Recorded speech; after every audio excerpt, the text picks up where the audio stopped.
you both agree that it's more about preservation as well as conservation of what we're using and how we're bringing these energies into conservation, but responsible usage. Waste, management, water wastage, the way we kind of dispose of plastic in the oceans, all of that behavior actually now has to stop.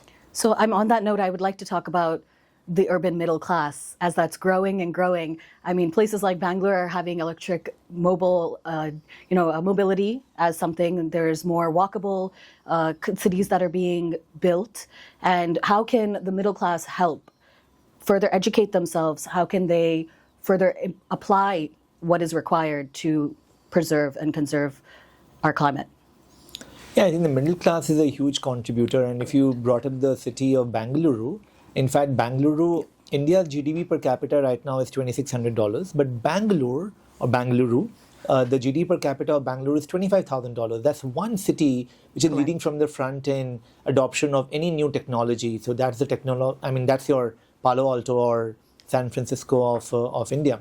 And I think the crowd there is absolutely pro innovation. And any new technology that comes in, Bangalore is the first adopter. So the new India, the emerging middle class or the middle class, in fact, are the drivers to India's growth story. And hence you saw the finance minister also revive India's income tax policy, right? Or the entire plan. And I think that's where we will see these kind of cities also emerging, Delhi NCR for that matter, and Mumbai. Also the emerging class is playing a very, very important role in terms of, we were a huge beneficiary of operating in mega cities where the new middle India or the urban India, largely led by people from mid-income levels, now transitioning to use of renewable energy or transitioning to using services like Blue Smart. They were the first adopters or early adopters of services like Blue Smart, because they also understand that to live in a city, they want a cleaner or a better tomorrow. And they all understand that the future of India is in the hands of us. We have to clean up the mess which has happened. The AQI, 30 years ago or 40 years ago wasn't this bad. It has happened over the last 30, 40 years. So what has happened in the last 30, 40 years need to be addressed by the generation or the new India today. We have to make that leapfrog change and ensure that for a better tomorrow, we must use technology that will clean up the mess. So how do we make this affordable for this urban middle class? So actually, I have a couple of points to add there. I think sustainability is very much weaved into the Indian lifestyle. If you go into the rural parts of India, we live in houses that are made of mud, yes. Which actually become cool during the summers and actually become insulated, during the winters. Indians love to drink tea from khullards, which are actually also made from clay.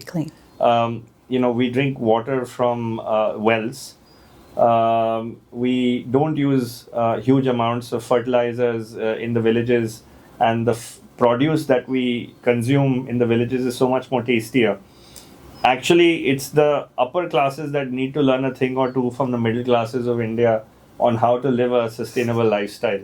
So, to answer your question, absolutely. I don't think it's that we need to actually educate the middle class. The middle class needs to educate the upper class on how to live a sustainable life. Thank you.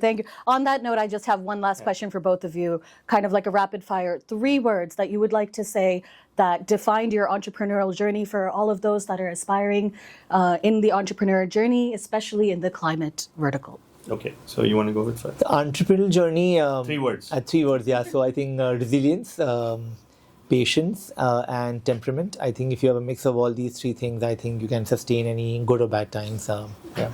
So I would actually say our 3 words are disruption, digitization, and decarbonization. The 3 Ds. Yeah.